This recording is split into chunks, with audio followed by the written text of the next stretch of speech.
اعوذ باللہ من الشیطان الرجیم الحج اشہر معلومات۔ حج کے مہینے مقرر ہیں، معلوم ہیں۔ یہاں پر مہینوں کی بات ہو رہی ہے اور آگے جا کے بات واضح ہو جائے گی کہ وہ 4 مہینے ہیں، اور لوگ بھی جانتے ہیں کہ حج کے 4 مہینے ہیں، لیکن روایتی طور پہ حج کو ذی الحجہ کی 8 تاریخ سے 13 یا 14 تاریخ تک فکس کیا گیا ہے۔ اب یہ روایتی ہے، لیکن اللہ تعالیٰ کا حکم تو مہینوں کا ہے۔ الحج اشہر معلومات، فمن فرض فیہن الحج فلا رفث ولا فسوق ولا جدال فی الحج۔ حج کے جو روایتی معنی ہیں وہ اللہ کے گھر کے مناسک ادا کرنے کے ہیں، جو سب کو معلوم ہے۔ لیکن حج کے اگر ہم لغوی معنی دیکھیں تو کسی سے ملاقات کرنے کے لیے جو ہم جرنی کا ارادہ کرتے ہیں اس کو کہتے ہیں حج۔ تو اب اللہ تعالیٰ کے گھر کا طواف کرنے کے لیے اور وہاں پہ حج کے مناسک ادا کرنے کے لیے لوگ جا رہے ہیں، لیکن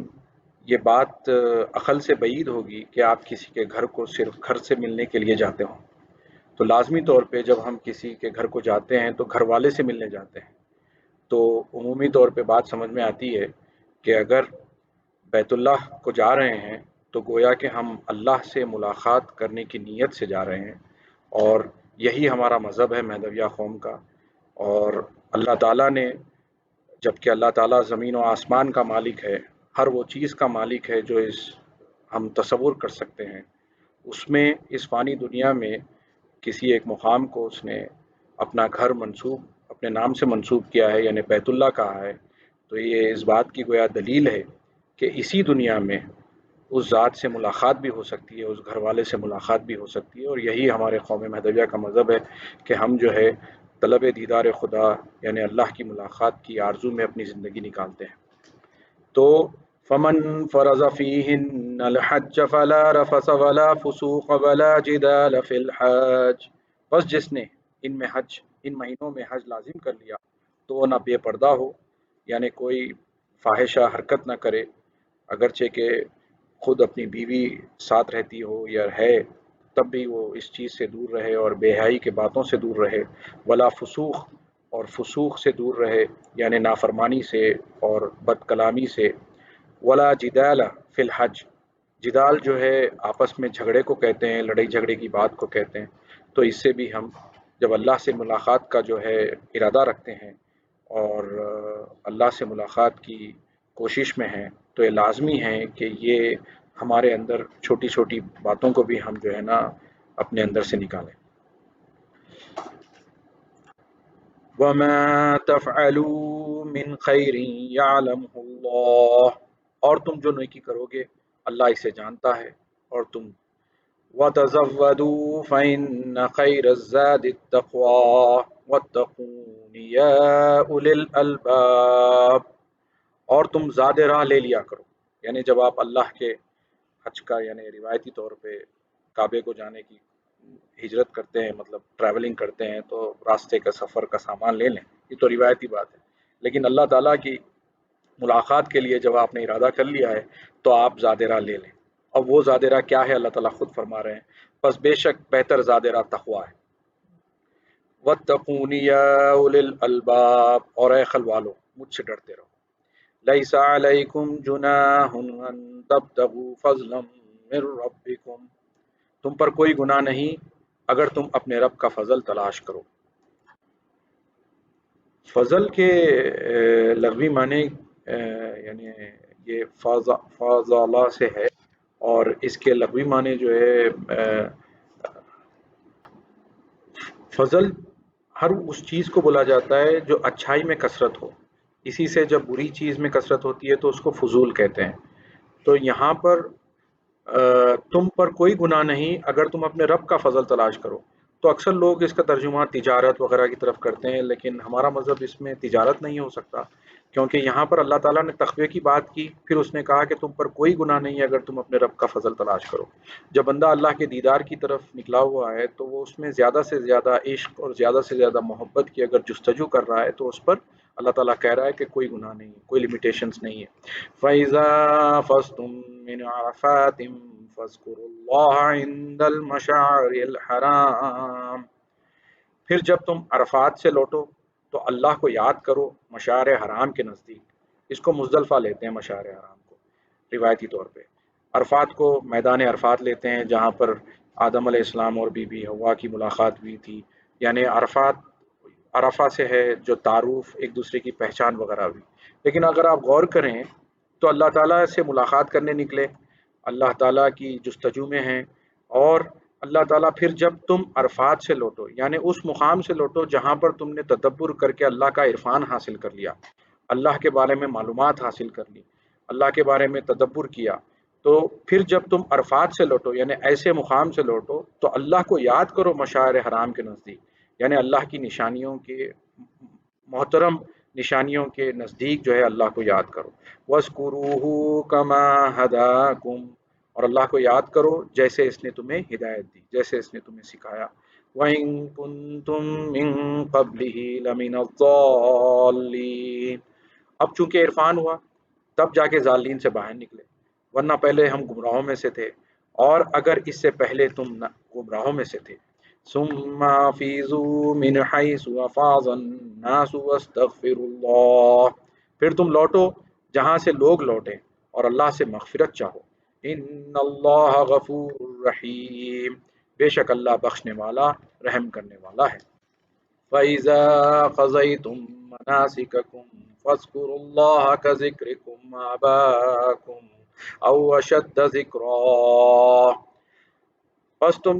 جب حج کے مراسم ادا کر چکو تو اللہ کو یاد کرو جیسے کہ تم اپنے باپ دادا کو یاد کرتے تھے، یا اس سے بھی زیادہ یاد کرو۔ یعنی روایتی طور پہ کئی کہانیاں ہیں اس کے اندر کہ لوگ جو ہے پہلے اپنے آبا و اجداد کے کہانی قصے سناتے تھے بول کے، لیکن یہاں پر جو بات ہو رہی ہے کہ انسان اگر کسی کو زیادہ یاد کرتا ہے تو وہ اپنے باپ دادا ہوتے ہیں، تو کیسے یاد کرتا ہے؟ ان کا نام بار بار لے کے یاد نہیں کرتا، ان کے بارے میں قصے کہاں سناتا ہے، ان کے کرامہ، ان کے بات چیت سناتا ہے، ان کی نصیحتیں سناتا ہے، تو اس سے بھی زیادہ اللہ تعالیٰ تقابل کر کے بول رہا ہے کہ سب سے زیادہ اللہ کو یاد کرو۔ وَمِنَ النَّاسِ مَن يَقُولُ رَبَّنَا آتِنَا فِي الدُّنْيَا وَمَا لَهُ فِي الْآخِرَةِ مِنْ خَلَاقٍ، بس کوئی آدمی کہتا ہے اے ہمارے رب ہمیں دنیا میں بھلائی دے اور اس کے لیے نہیں ہے آخرت میں کچھ حصہ، یعنی اللہ کی ملاقات کے لیے نکلا، اللہ کی دید کے لیے اس نے جو مناسک ہیں اس نے وہ کیے، لیکن پھر بھی اس کے پاس وہ عرفان حاصل نہیں ہوا اور وہ پھر حقیر دنیا کی ہی طلب کر رہا ہے، تو اس کے لیے آخرت میں کوئی حصہ نہیں۔ لیکن جو لوگوں کو عرفان ہو جاتا ہے، جو اللہ کی دید کے قریب چلے جاتے ہیں، ان کی کیفیت کیا ہے وہ آگے کی آیت میں بیان ہو رہی ہے۔ وَمِنْهُم مَّن يَقُولُ رَبَّنَا آتِنَا فِي الدُّنْيَا حَسَنَةً وَفِي الْآخِرَةِ حَسَنَةً وَقِنَا عَذَابَ النَّارِ، اور ان میں سے جو کوئی کہتا ہے اے ہمارے رب ہمیں دے دنیا میں بھلائی اور آخرت میں بھلائی اور دوزخ کے عذاب سے بچا لے، یعنی اس کی دعا میں بھی یہی دعا ہے کہ وہ آخرت میں جو ہے اس دنیا میں کامیاب ہو جائے، اللہ کو راضی کر لے اور آخرت میں کامیاب ہو۔ اور اسی کو ہم نے اپنا مذہب بنایا ہوا ہے۔ دیکھیں اگر آپ تحت الوضو ہر مہدوی جب پڑھتا ہے سجدے مناجات میں جا کے کہتا ہے کہ الہی کفانی من نعیم دنیا محبتی کا و شوق کا و ذکر کا، اے اللہ کافی ہے دنیا کی نعمتوں میں سے، کئی نعمتیں ہیں تیری، ہر چیز نعمت ہے، لیکن تیری الہی کفانی من نعیم دنیا محبتی کا، تیری محبت، و شوقی کا، تیرا شوق اور تیرا ذکر۔ اولئک لہم نصیب مما کسبوا، یہی لوگ ہیں ان کے لیے حصہ ہے اس میں جو انہوں نے کمایا۔ واللہ سریع الحساب، اور اللہ جلد حساب لینے والا ہے۔ واذکروا اللہ فی ایام معدودات، اور تم اللہ کو یاد کرو گنتی کے چند دنوں میں۔ یہ گنتی کے چند دن اس لیے بھی ہیں کہ حج کے مراسم جب آپ ادا کر رہے ہیں تو وہ کچھ مدت تک آپ کو رہنا ہے، لیکن اگر ہم ہماری زندگی کو بھی دیکھیں تو وہ بھی تو ایک گنی ہوئی زندگی ہے، یہاں پر بھی ہمیں اگر رہنا ہے تو گنتی کے چند دنوں میں ہی ہمیں اللہ کو یاد کرنا ہے، اس کے بعد تو ہمیں لوٹ کر اللہ کی طرف جانا ہے۔ فَمَن تَعَجَّلَ فِي يَوْمَيْنِ فَلَا إِثْمَ عَلَيْهِ، بس جو 2 دن جلدی چلا گیا تو اس پر کوئی گناہ نہیں۔ وَمَن تَأَخَّرَ فَلَا إِثْمَ عَلَيْهِ لِمَنِ اتَّقَىٰ، اور جس نے تاخیر کی اس پر کوئی گناہ نہیں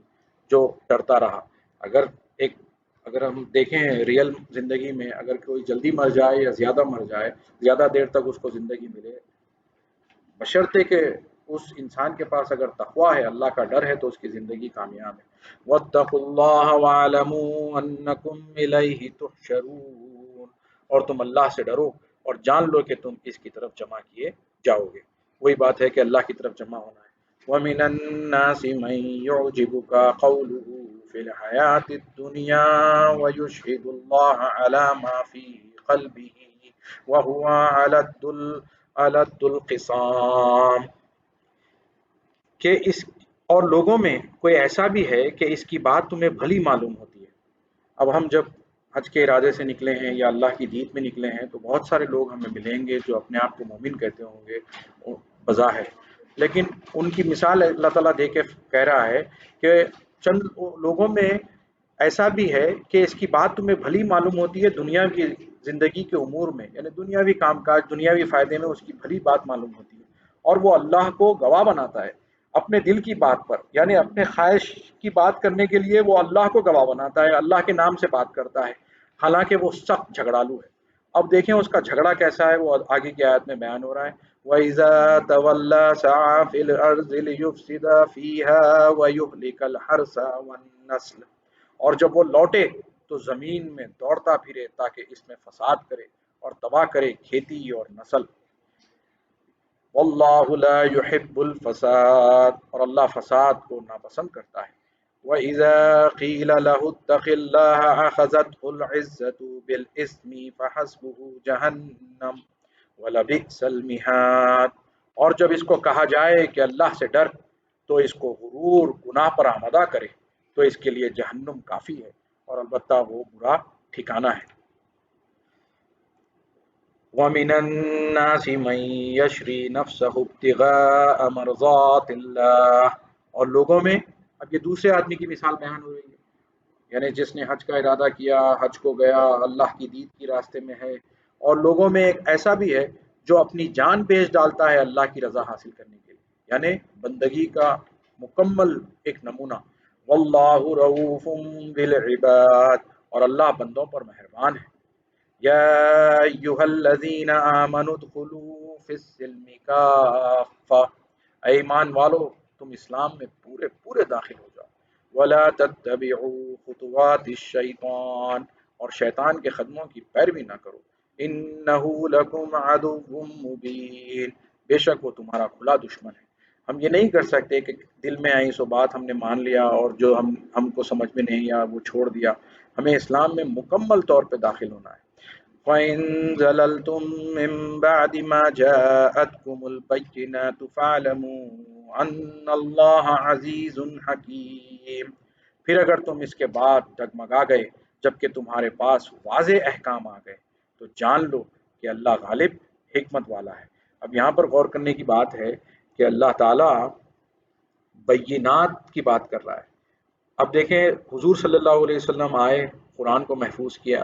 پھر اس کے بعد رسم عادت بدعت کے طور پہ لوگ گمراہ ہو گئے، پھر مہدی موعود علیہ الصلوۃ والسلام آئے، اسی قرآن کو انہوں نے اپنا مذہب بتایا، مبین کلام اللہ آپ کا لقب ہے۔